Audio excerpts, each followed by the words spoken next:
Well, hello there, motherfuckers, and it is time for your NXT Takeover London review. Now, people wanted me to review this, as much as I tried to stray away from wrestling, it is that much harder.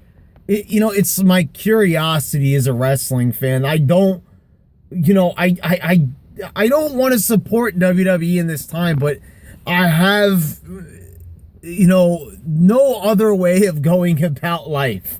Wrestling is just such a big part of my life. I have no fucking other option but to fucking watch wrestling. I'm like, feel like I'm gonna die if I don't fucking know what's going on or I'm not watching a pay-per-view. Why else would I subject myself to TLC when I already knew it wasn't gonna be that good? I'm one of those people that Vince Russo's been doing the vlogs about, those nuclear heat vlogs and on Wrestling Inc., saying that, like, I'm the type of person that WWE already has in the bag when it comes to their ratings. Now, I watch a large portion of Raw online because, unfortunately, I work. And that might not be an issue anymore because actually I'm getting a new position within my same job, which will enable me to be home at night. And I will probably be able to watch Raw whole, which is a lot better than watching it online on a computer and shit like that. But anyway, that's besides the point. So it's, I don't know, it's going to be really hard for me to ever take any break from wrestling or anything. It's just something that I'm not physically and mentally able to do. But anyway, let's just get right to the review. Triple H is cutting a promo in the middle of the ring, welcoming anybody to NXT. He's like, oh, he got his ass kicked by Roman Reigns. It's not the first time, and it certainly won't be the last. And not a fucking scratch on him. I mean, are you fucking serious? This guy got his ass beat. And I know he wasn't, like, I don't know, he wasn't bleeding on the pay-per-view, was he, or anything like that at the end of the show? But, the thing is, he should have been. How much better would it have been if he came there with a black eye, like one of those fucking bandages to cover up, where he had been opened up or some shit, to really stress that he got his ass kicked by Reigns. And you'd be like, oh, shit. Roman Reigns is a badass. He fucking fucked up Triple H's face. Nope. Nothing like that. They could have at least made, like, maybe hurt his arm or some shit like that. But no. It's almost like nothing even happened to Triple H. He looks pretty much before the beatdown the same fucking way. Anyway. No. This type of shit shouldn't even really surprise me anymore in modern WWE. The first match was Asuka defeating Emma. And fuck, Dana Brooke, I really haven't got a really good look at her up until now. Because I don't really watch the weekly NXT shows. I shouldn't say that I don't. But Dana Brooke is one hot fucking bitch. Holy fucking shit, she's hot. Fucking hot. Emma, they're trying to modify her character. It's because Emma doesn't really have anything that interesting about her. She might just be attractive, but there's nothing really about Emma besides the fucking Emma dance, Besides the dance, there's nothing really too much to her character. So they are giving her a pair of sunglasses, and, I was kind of watching some of her facial expressions. She does make a good heel, but in the end, I really don't see a lot for Emma in the future in WWE. She's just another diva that's not going to really make it that far. Same goes for Dana Brooke. Really hot, but, I'm not really seeing why, this girl will make it to the next fucking level. Eva Marie will, though, sadly. The amount of heel heat she gets, I'm kind of surprised she wasn't even featured on this pay-per-view. But I guess because they were going for a quality pay-per-view and they wanted a good match. So they went with Emma and Asuka instead of fucking Eva Marie. But I know somewhere down the line we'll see an Eva Marie and the Asuka match probably. Asuka's just fucking awesome. You know, this is just like one of those divas that you could just get behind. Now, you know, everybody is asking about when is all these wrestlers, when they're going to be called up to the main roster. You know as well as I do, being a WWE fan, that Asuka is just going to be shitted on the minute she gets to the main roster. There's just no fucking way that she's going to have a successful run in WWE. NXT is perfect because it reminds us of ROH and the indies and everything like that, just with better production values, because they're going off of WWE's budget, of course. And, you know, they're paying to have that type of indie feel when really they still have their multi-million dollars behind it. But, you know, Asuka on the main roster, the way how they're treating, you know, how could you take all these great divas from NXT and shit on them? And why do you think it would be any different for Asuka? I really enjoyed this match. I'll give it like, you know, 3 stars. You know, there was a lot of great heel tactics from Emma. It was a really good opener. Up next, you had Enzo and Big Cass versus Dash and Dawson. Dash and Dawson look like a plain team, but they're pretty fucking awesome. This was a pretty good match, you know, pretty fast paced.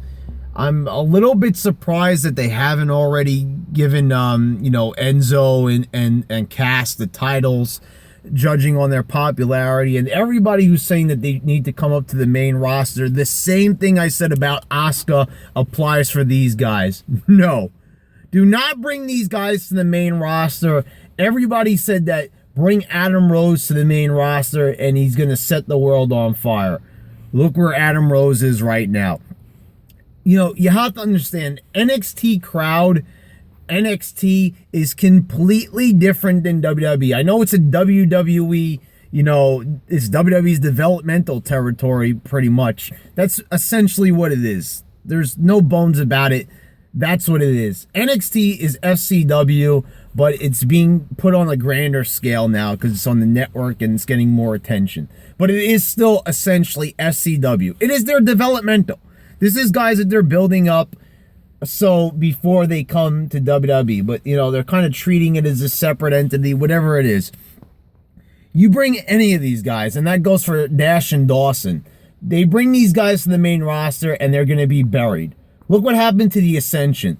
Dominant tag team, bring them to the main roster, they look like fucking shit. You bring any of these guys to the main roster, and it's just going to end up being a fucking clusterfuck, pretty much. That's all it really is going to be. There's, you know, there's no way fucking around it. The finish, I can't really tell how much of that fucking code breaker he got, but still the finishing sequence, though it did not look perfect, looked pretty fucking good. And I gotta really stress, right now, Corey Graves is my favorite fucking commentator. I don't know what it is. This guy just, he gets it on the mic. I mean, he gets it in the commentary booth. Michael Cole, JBL, fucking Brian Sex Addict. You know, holy fucking shit. Put Corey Graves on Raw. That's, you want to do one main roster thing? Put Corey Graves on Raw. Just have him fucking do commentary because the guy is fucking great and he adds a lot to a match. Kind of hard to explain, but the guy just knows his stuff and he knows how to talk about the match in a really interesting way that's very informative and entertaining. There's a decent match. Dash and Dawson won with the fucking flinging codebreaker combo that I'm not really sure how much of it they hit. I'll give this match also, this one I'll give 3 1/4 stars. It was pretty fucking good. Baron Corbin defeated Apollo Crews. I'm hearing people knocking this match, but this match was really fucking good. I'm also going to give this match 3 stars. It was a really good fucking match. It was a good brawl, and Baron Corbin is not amazing. I don't think that this guy's going to take over the world. You know, they were talking about that he's going to be the next Undertaker and Kane. That is not going to happen. I don't fucking care, but there's no fucking way that's even possible. Yeah. So there you go. Not gonna happen, but a good match, and the guy has improved. The minute I saw this guy in the tag team tournament, the Dusty Memorial Tag Tournament, I knew that the guy had improved substantially. Don't know if Rhino helped him out in that respect, in that regard, but, you know, he has improved, and this was a good fucking brawl.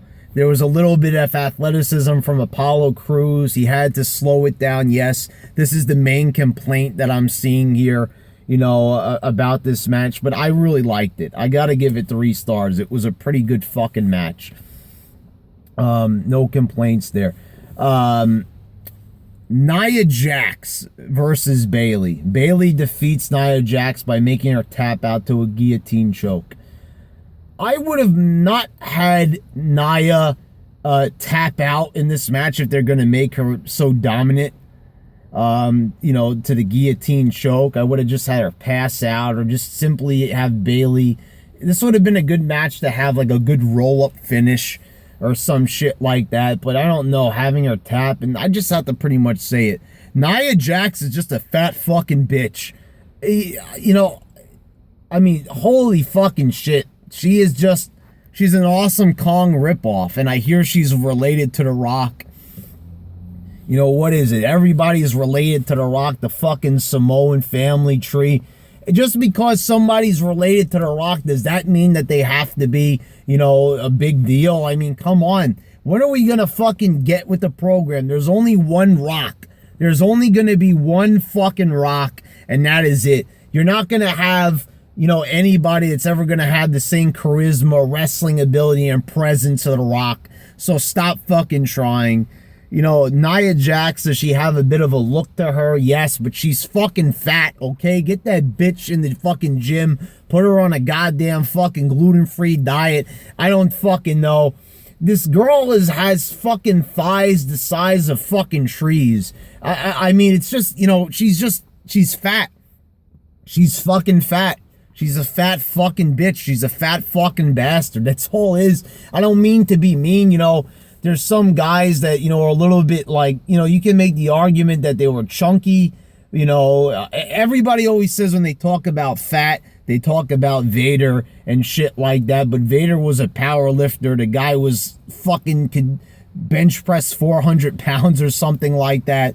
So, you know, he set like a record at a time for something, you know, so the guy was really strong. So even though, you know, he wasn't the most solid guy, you know, concerning his body, you know, still Vader was a fucking powerhouse, and he, you know, he had the strength to his name. Nia Jax is just fucking fat, all right? There's no way around it. She's fat. She's fucking fat. Aside from that, the match was okay. I give it like 2 3/4 stars, 2.5 stars maybe. Not the most exciting match.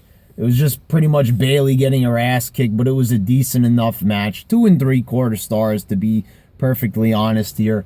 Then you had the main event. It was Baron Corbin defeating Samoa Joe, and this was a pretty good fucking match. I don't think it was as strong as some of the other main event matches we've been getting on the NXT Takeover reviews. I mean, the reviews is when I'm doing events, you know, but it was still pretty fucking good. I'm gonna give this one 3 3/4 stars. I was gonna give it 3.5, but I'll be generous. I'll give it 3 3/4 stars. I don't want to give it 4 stars. I'm not being an asshole, but there's just, I don't know. This match just wasn't as good as some of the other main events were. You know, I don't know what it is. It's just, it didn't, you know, I'm not going to give this the same rating as Bayley, and Sasha Banks in the Iron Man match, because it wasn't as good as that. I'm sorry. I don't know. To me, it just wasn't as good, but it's still a very good match, which is saying something about these NXT events, that they set the bar so high that even a good match isn't even good enough, you know, to live up to the hype. But yeah, like, you know, I'm not gonna go ahead and say that the ladder match, Kevin Owens and Baron Corbin, this match wasn't even it wasn't even close to being as good as that match, but it was still a very good match. You know, and that's really saying something about this. So, you know, I'm gonna go ahead. I'm gonna give this event an 8 out of 10.